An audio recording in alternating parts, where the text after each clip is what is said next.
오늘 이사야서 55장 8절에서 11절 여러분의 책상 위에 붙여놓고 날마다 묵상하면 좋겠습니다. 가장 먼저 해야 될 일은 내 생각과 하나님의 생각이 다르다는 것을 인정하는 겁니다. 내 생각과 하나님의 생각이 다르다는 것을 인정하는 것부터 믿음은 시작됩니다.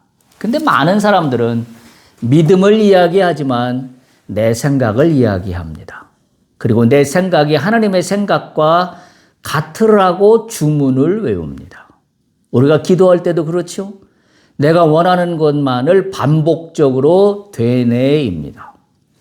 마치 내 생각을 하나님께 주입시키는 거나 똑같습니다. 네, 오늘 본문의 말씀을 보십시오. 내 생각과 네 생각이 다르다는 것. 오늘 이 이야기는 요한복음 왕의 신하와 갈릴리 유대 사람들이 가지고 있던 이야기와 똑같은 이야기입니다. 많은 사람들은 예수님이 오셔서 표적을 보여주기를 원했습니다. 그런데 예수님 생각은 표적을 보여주는 게 목적이 아니었습니다. 네 생각과 내 생각은 다릅니다. 그런데 결국 예수님은 어떤 목적을 달성하냐면 표적을 보여주는 게 목적이 아니라 표적을 수단으로 활용하십니다. 그리고 오늘 어떤 일이 일어났어요? 그 표적을 수단으로 활용하심으로 말미암아 예수님의 궁극적인 목적이 오늘 실현됩니다. 오늘 요한복음 4장 53절을 보면 이렇게 기록하고 있어요. 그의 아버지 예수께서, 그의 아버지는 왕의 신하죠. 네 아들이 살아있다 말씀하신 그때인 줄 알고 자기와 그 온 집이 다 믿으니라. 예수님의 목적이 성취됐습니다. 그러면 우리는 분명해요. 예수님의 목적은 믿음을 바로 세우는 겁니다. 그걸 위해서 표적을 사용하셨을 뿐이에요. 근데 우리의 목적은 뭐예요? 표적 자체가 목적이 됩니다. 표적 자체가 목적이 되니까 바로 이사야서의 이 말씀으로 가는 거예요. 내 생각과 네 생각은 다르다. 따라서 믿음이 스타팅한다는 것은 바로 여기에 있습니다. 주님의 생각은 내 생각과 다르다는 것을 인정하는 겁니다. 그리고 거기에 무릎을 꿇는 겁니다. 이 얘기는 무슨 얘기냐면 내 뜻대로 되지 않는 일이 발생한다 해서 우리는 좌절하거나 실망하거나 포기하거나 또는 믿음을 잃어버릴 아무런 이유가 없다라는 거예요. 왜? 내 뜻과 하나님 뜻이 다르기 때문에. 근데 결국 어디로 가요? 그것이 하나로 합해집니다. 내가 믿음으로 반응할 때 그 믿음이 어떻게 가요? 하나님이 기뻐하시는 걸로 가요. 그러면 어떤 일로 발생해요? 형통한 일로 나에게 되돌려집니다. 그게 이사야서 55장 11절이에요.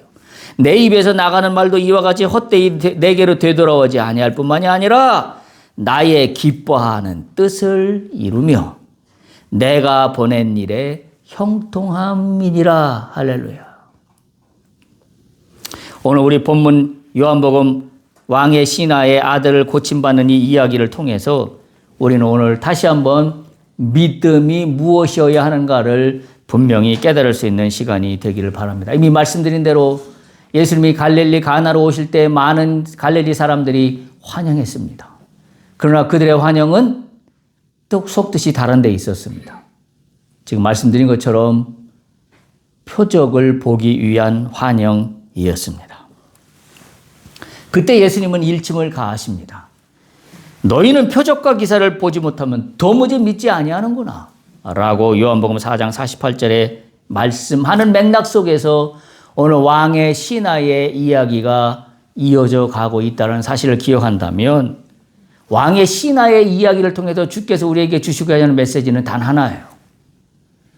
너의 믿음은 표적을 보는가 나를 보는가. 너의 믿음은 표적 중심의 믿음인가? 예수 자체의 믿음인가?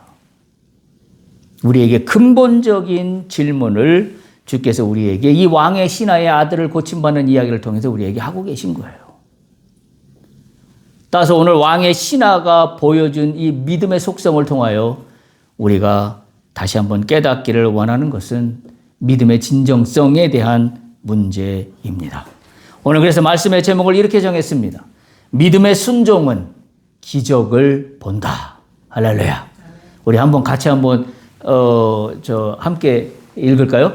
시작. 믿음의 순종은 기적을 본다. 할렐루야입니다. 뭐가 기적을 본다고요? 순종이에요. 순종. 뭐의 순종? 믿음으로 순종하는 거예요. 그래서 뭘 기억해야 돼요? 이사야서 말씀을 기억해야 됩니다. 내 생각과 너희의 생각이 다르며 내 길은 너희의 길과 다르다. 이게 순종이에요. 이걸 따라가는 게 순종입니다. 표적을 기대하고 있던 갈릴리 사람들에게나 왕의 신하에게 어쩌면 결정적인 계기가 되는 핵심의 말씀 하나가 떨어진 것이 바로 요한복음 4장 50절 우리가 이미 말씀을 나누었던 구절입니다. 예수께서 이르시되 가라 내 아들이 살아있다. 할렐루야. 여러분 이 한 단어 네 아들이 살아있다. 이건 뭘로 이루어지는 거예요? 믿음으로 이루어지는데 어떤 믿음? 순종하는 믿음. 뭐의 순종? 말씀의 순종. 기억하시기 바랍니다. 여러분 내가 꿈꾸는 일들이 있어요. 내가 이루고자 하는 일들이 있습니다. 그 이루고자 하는 일들 앞에 먼저 이 기도를 붙이십시오. 네 아들이 살아있다. 가라. 그러면 그것은 나의 의지를 그쪽에 투영하는 나의 어떤 생각이 이루어지길 원하는 것으로 강조하는 게 가는 게 아니에요. 그거 분명히 하셔야 됩니다. 뭘 기억해야 되냐면 내 생각과 네 생각이 다르다는 거예요. 하나님 생각은. 따라서 뭐예요 우리는? 내가 이루고자 하는 나의 기도 제목을 하나님 앞에 강조해서 주시옵소서 주시옵소서 주시옵소서 하는 게 가는 게 아니라 뭘 붙잡아야 돼요? 말씀을 붙잡아요. 말씀을. 그래서 우리는 기도할 때 이렇게 해야 됩니다. 이걸 이루어 주시옵소서 하기 전에 뭘 해야 돼?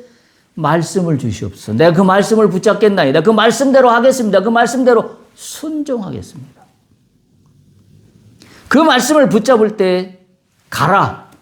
네 아들이 살아있다. 이 말씀은 오늘 나에게 적용됩니다. 할렐루야.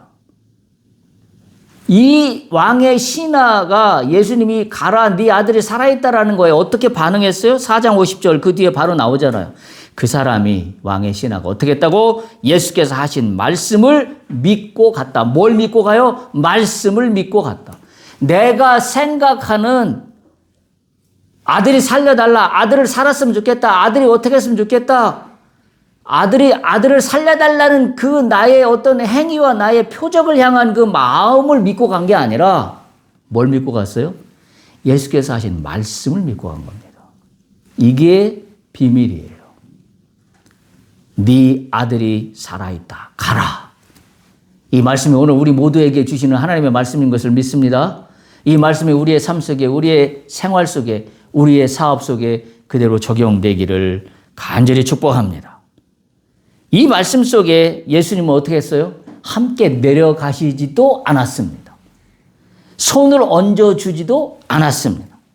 기도 한 번을 가서 해주지도 않았습니다. 그냥 말씀만 하셨습니다. 여러분에게 이 믿음이 있습니까? 아무런 조치도 취하지 않고 아무런 행위도 없는데 말씀 하나만 믿고 갈 수 있습니까? 이 믿음으로 올라가야 돼요. 그게 말씀에 순종하는 믿음입니다. 오늘 많은 사람들이 기도원을 찾습니다. 뭐 극단적인 예를 하나 들자면 기도원에 올라온 사람들은 모두가 다 대부분 99.9%는 문제를 가지고 올라옵니다. 모든 공통된 기도 제목은 하나예요. 내가 갖고 있는 이 문제를 해결해 주십시오. 이 마음 하나로 기도원에 올라갑니다. 자, 기도원에 올라가는 거는 그와 같은 일이 이루어지길 위해서 기도원에 올라갑니다. 근데 분명히 우리가 고백할 수밖에 없는 거는 기도원에 올라가는 목적입니다. 뭐 때문에 올라가요? 내가 해결되어야 하는 문제가 해결되는 것을 보기 위해서 기도원에 올라갑니다. 기도원에 올라가는 사람 중에 내 이 문제를 위하여 주여 말씀하여 주옵소서. 내가 그 말씀대로 순종하겠나이다라고 기도 제목을 붙잡고 올라가는 사람이 몇 명이나 있을까요? 제가 볼 때는 없습니다. 다 뭐예요? 말씀을 어디에다가 중점을 두고 있냐면 문제 해결에 중점을 두고 있습니다. 그래서 문제가 해결되었다, 이 말씀을 듣고 싶은 거죠. 말씀은 그런 의미가 아닙니다. 따라서 우리가 기도원에 올라가지만 우리는 어쩌면 오늘 이 말씀에서 주는 것처럼 믿음을 보고 올라가는 것이 아니라 표적을 이루어지는 것을 기대하며 올라갑니다. 오늘 이 말씀은 그때 당시에 있었던 이야기이지만 2000년이 훌쩍 넘은 지금 이 시점에서도 동일하게 우리의 믿음의 사람들에게 울림을 주고 있는 그와 같은 말씀이 4장 50절입니다. 예수께서 이르시되 가라 네 아들이 살아있다 하시니 그 사람이 예수께서 하신 말씀을 믿고 갔다. 이 한 줄이 오늘 이 왕의 신하의 아들을 고침받는 이 모든 이야기의 핵심적인 구절입니다. 예수님이 이렇게 왕의 신하와의 대화에서 끌고 가시는 것은 방향이 명확해. 우리는 그래서 그 방향을 봐야 돼요. 방향은 명확합니다. 자, 잘 보세요. 4장 50절 다시 한번 보세요. 요한복음 4장 50절 눈으로 보기 바랍니다. 예수께서 이르시되 가라 네 아들이 살아있다 하시니 그 사람이 예수께서 하신 말씀을 믿고 갔다. 결론은 어디예요? 뭐예요? 결론은 믿고 갔다는 거예요. 예수님이 왕의 신하의 아들을 고쳐주는 이 이야기를 통해서 예수님이 끌고 가시는 방향의 종착점은 어디냐면 믿음이에요.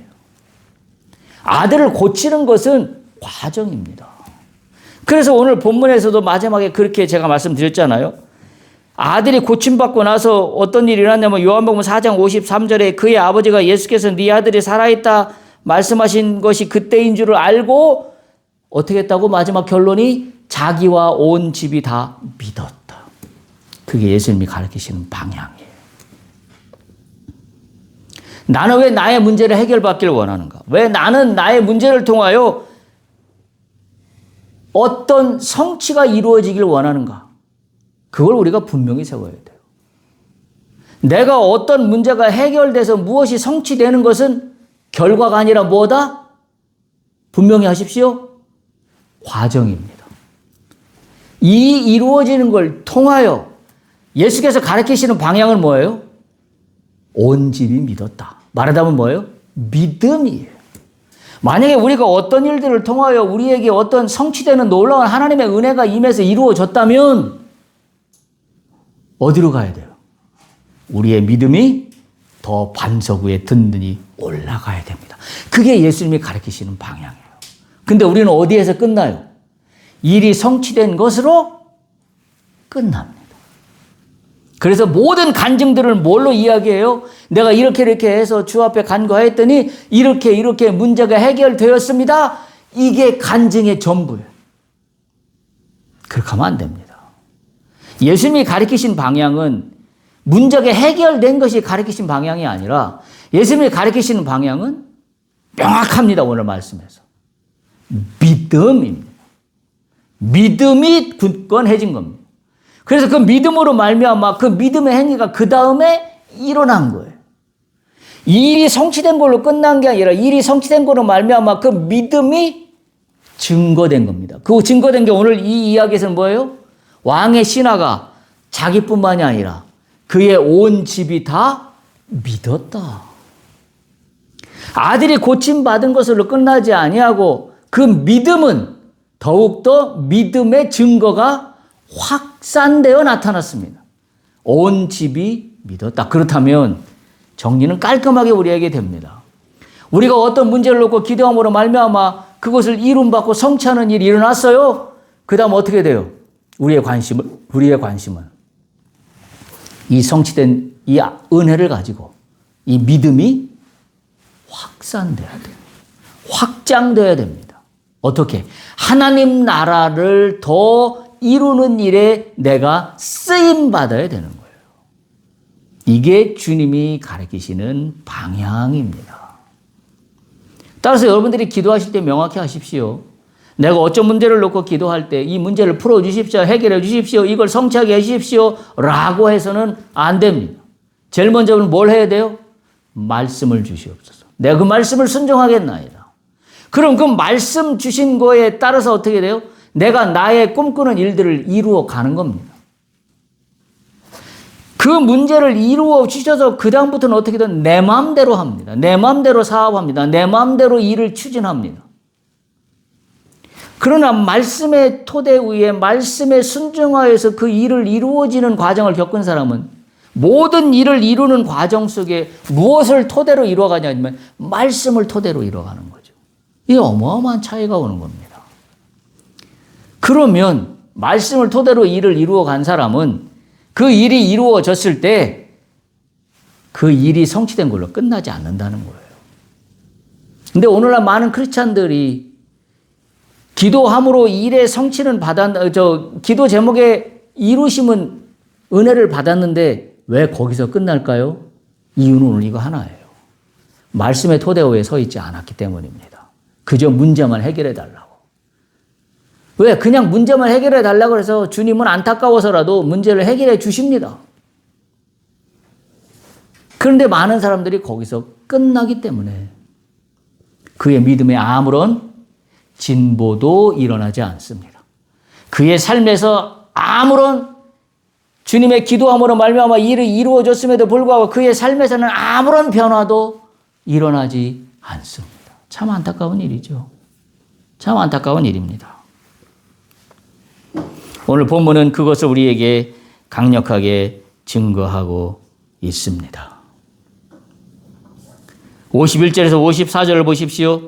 내려가는 길에서 그 종들이 오다가 만나서 아이가 살아있다 하거늘 그 낳기 시작한 때를 물으니 어제 7째 시에 열기가 떨어졌나이다 하는지라 그의 아버지가 예수께서 네 아들이 살아있다 말씀하신 그때인 줄 알고 자기와 온 집이 다 믿었다.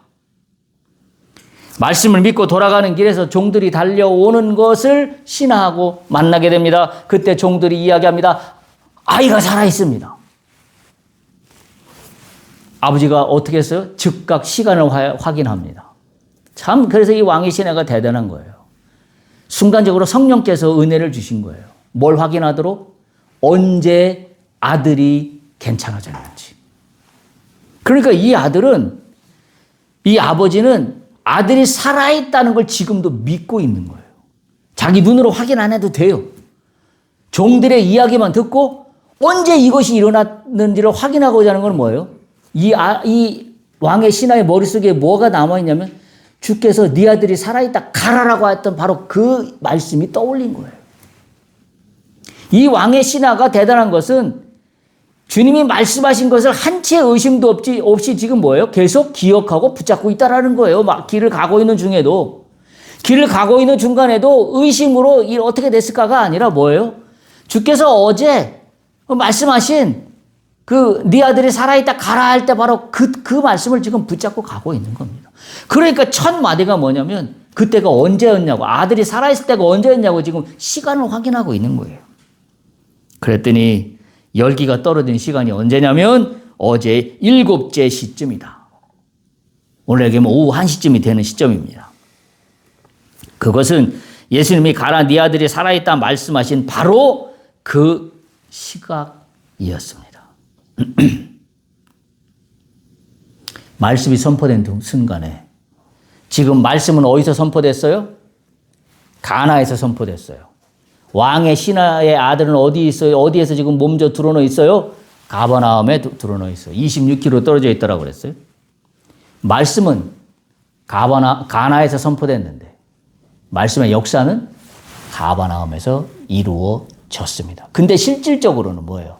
말씀의 역사는 물리적으로 공간은 떨어져 있지만 이미 가라 네 아들이 살아있다라고 가나에서 말씀하실 때 이미 동시에 26km 떨어져 있는 가버나움에 있는 아들에게 역사하고 있는 거예요.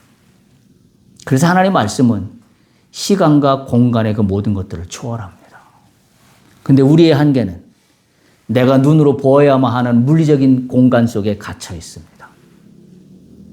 그래서 말씀의 토대 위에 서기가 그래서 힘든 거예요. 우리는 늘 물리적인 공간에서 모든 걸 해석하려고 하기 때문입니다. 물리적인 공간이 아니면 내가 이해할 수 없다고 여기기 때문입니다. 그래서 제가 그 말씀을 기억하라는 거예요. 이사야서 말씀. 뭔 말씀? 내 생각과 너희의 생각은 다르다. 내가 가는 길과 너희의 가는 길이 다르다. 그 말씀을 꽉 붙잡아야 우리는 말씀 위에 설 수 있어요. 그렇지 않으면 인간의 죄성과 인간의 한계는 물리적인 공간에만 갇혀 있기 때문에 내가 눈으로 보이지 않는 거에 대해서는 내가 믿기도 어렵고 신뢰할 수도 없고 믿고 싶지도 않아요. 많은 사람들이 믿음의 세계에 들어오지 못하는 이유는 바로 여기에 있습니다. 인간의 한계 속에 갇혀 있는 그 상황 속에서 하나님이 역사하시는 것을 이해하려고 그러니 이건 도무지 이해가 안 됩니다.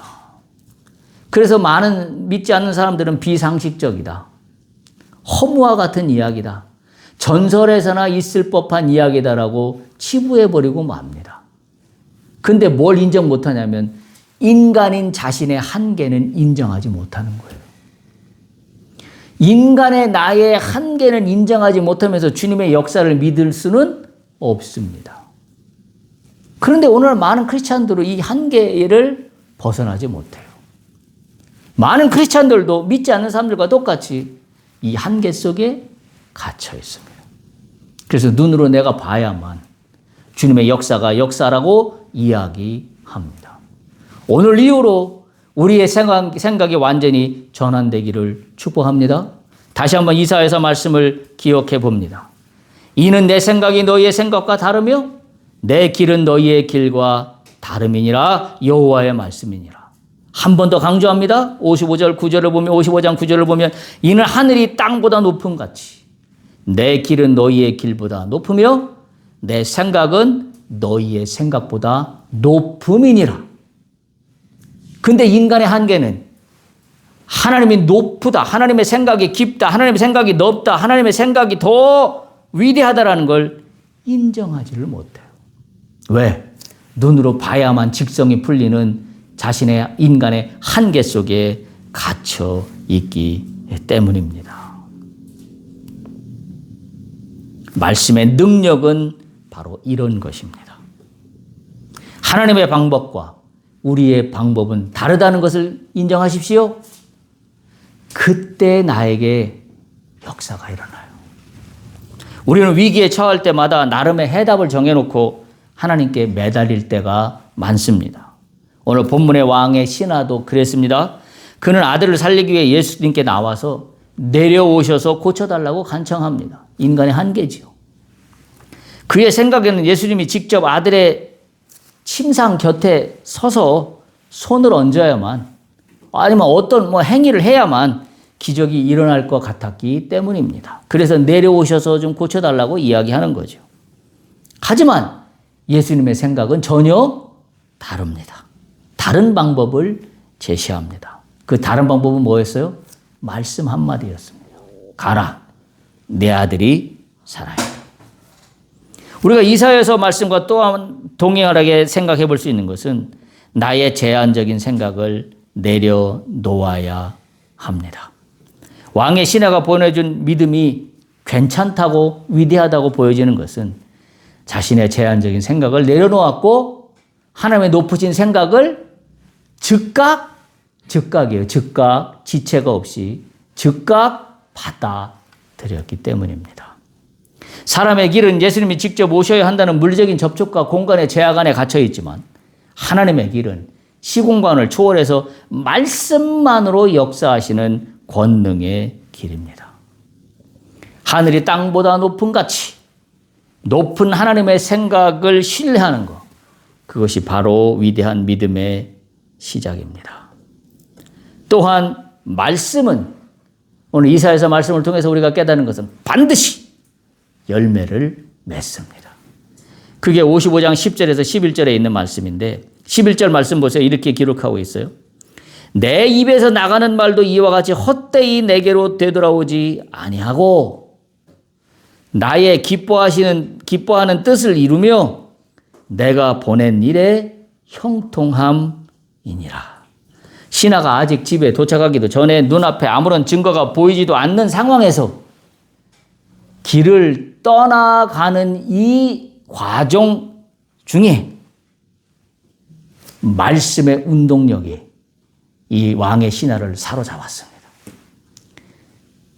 언제 사로잡았을까요? 그걸 잘 기억하셔야 돼요. 주께서 이 신하에게 가라, 네 아들이 살아있다 할 때 아까 말씀드린 요한복음 4장 50절 보면 어떻게 했어요? 이 신하는 지체하지 않고 즉각 갔다라고 기록하고 있습니다. 거기에 믿음의 갈림길이 정해집니다. 망설임이 없는 거예요. 망설임이 있다는 얘기는 의심한다는 이야기입니다. 망설임이 있다는 얘기는 나의 인간의 물리적인 영역에 갇혀있는 이 한계가 나의 모든 생각을 지배하는 겁니다. 우리가 믿음의 길을 간다는 것은 그걸 뒤집어야 돼요. 나의 눈으로 보이는 물리적인 영역 속에서만 바라볼 수 있는 나의 한계가 있음에도 불구하고 나는 어떻게 해야 돼? 주님의 말씀을 의지해야 돼. 붙잡아야 돼. 왜?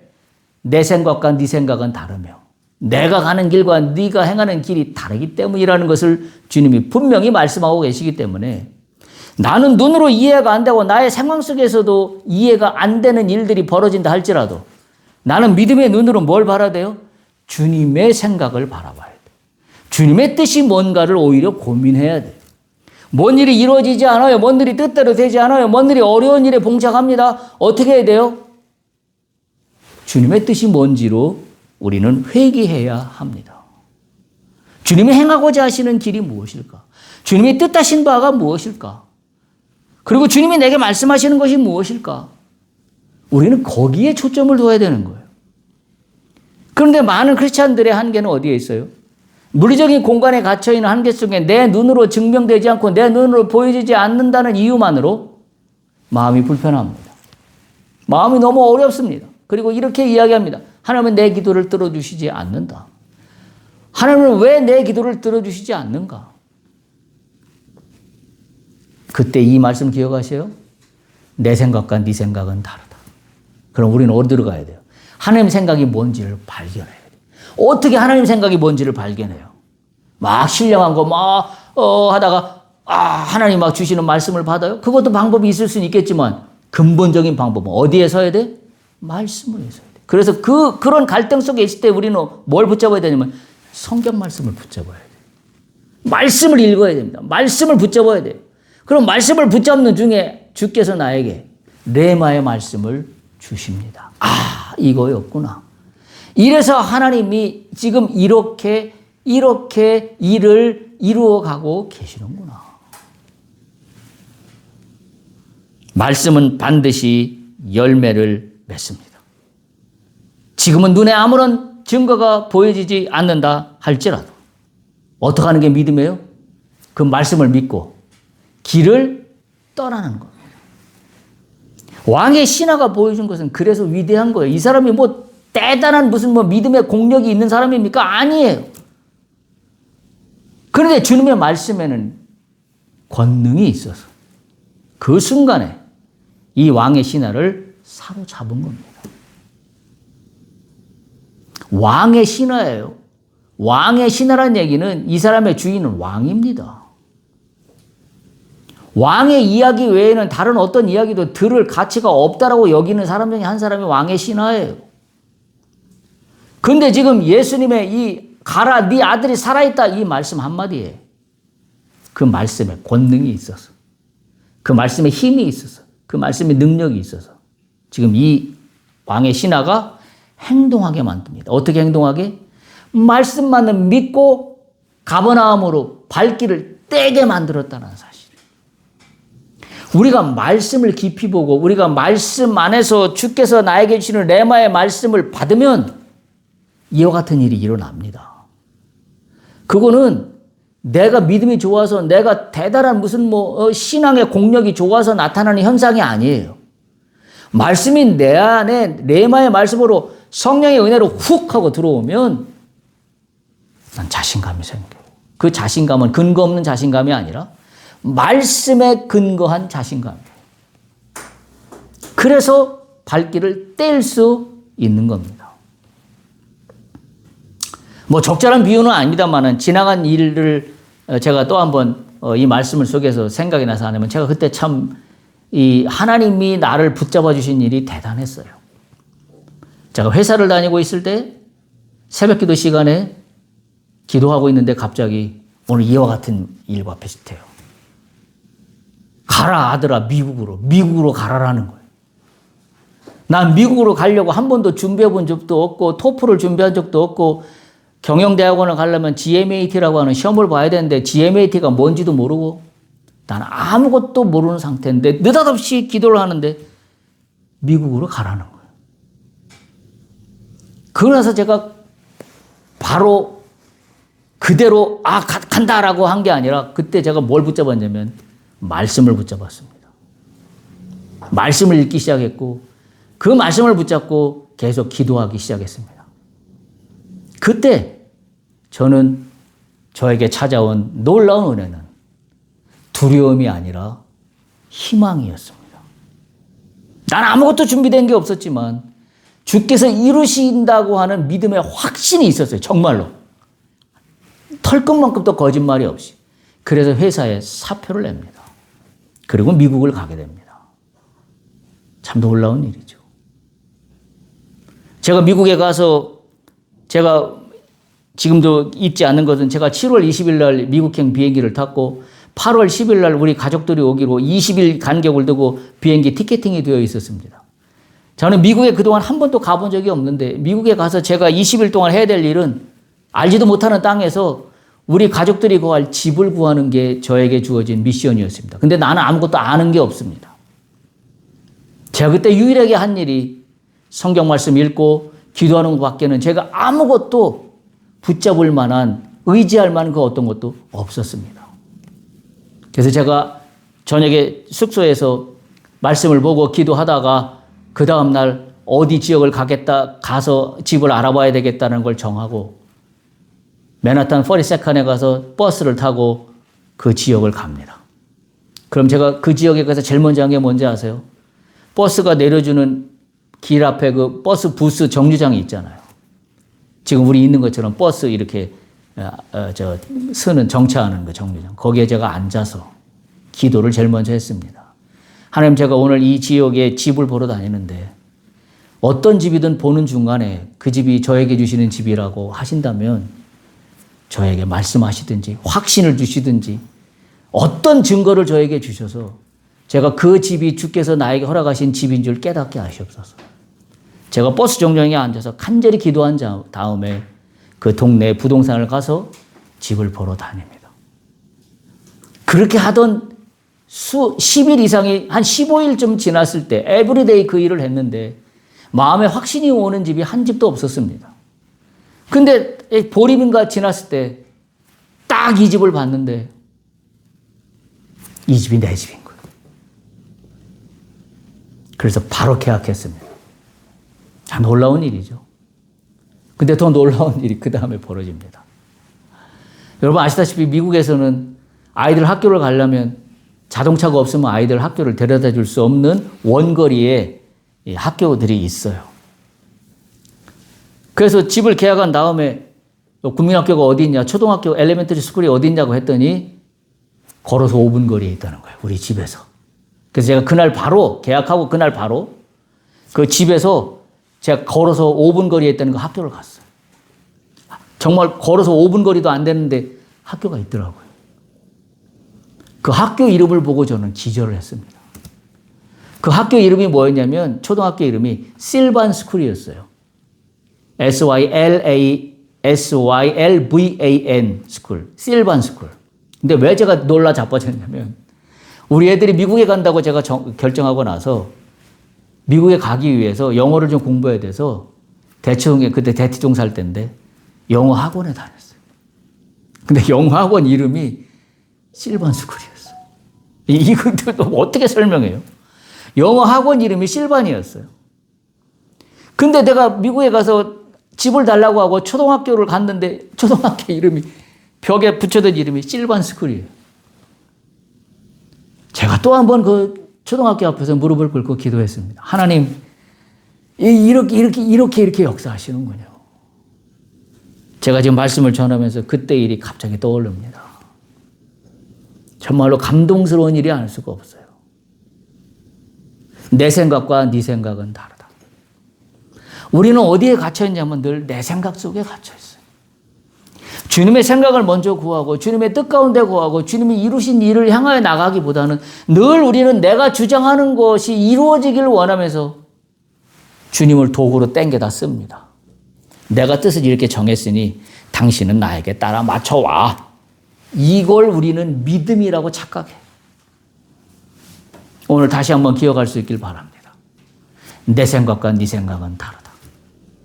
내가 행하는 길과 네가 따라가는 길들은 다르다. 말씀에는 반드시 열매를 맺습니다. 이사야 선지자는 하나님의 말씀이 비와 눈처럼 내려 반드시 땅을 적시고 싹이 나게 한다고 선포합니다. 그 말씀 가운데 이 말씀이 나온 거예요. 예수님이 네 아들이 살아있다라고 말씀하신 순간 그 말씀은 이미 목적지인 가버나움을 향해 달려가 치유의 열매를 맺고 있었습니다. 다시 한번 기억하는 것은 이 왕의 신하의 믿음이 위대한 것은 말씀이 가진 100%의 가능성을 믿었다는 거예요. 그러면서 그는 길을 가는 동안에도 주님이 하신 말씀을 잊지 않았습니다. 가라, 네 아들이 살아있다. 그 말씀 하나 붙잡고 지금 길을 걸어갑니다. 26km를 걸어갑니다. 더 중요한 것은 그 전에 이미 그 말씀을 믿고 발을 뗐다라는 거예요. 발을 뗐다라는 거예요. 하나님의 말씀은 반드시 이루어집니다. 헛되이 돌아오지 않습니다. 오늘 이 축복이 여러분에게 있기를 간절히 소망합니다. 믿음의 발걸음을 떼십시오.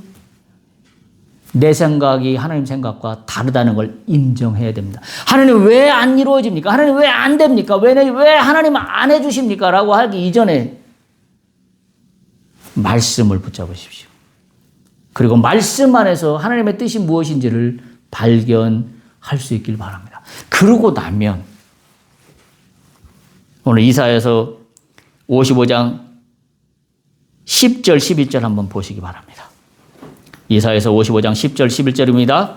우리 함께 같이 읽을까요? 이는 비와 눈이 하늘로부터 내려서 그리로 되돌아가지 아니하고 땅을 적셔서 소출이 나게 하며 싹이 나게 하여 파종하는 자에게는 종자를 주며 먹는 자에게는 양식을 줌과 같이 내 입에서 나가는 말도 이와 같이 헛되이 내게로 되돌아오지 아니하고 나의 기뻐하는 뜻을 이루며 내가 보낸 일에 형통함이니라. 아멘.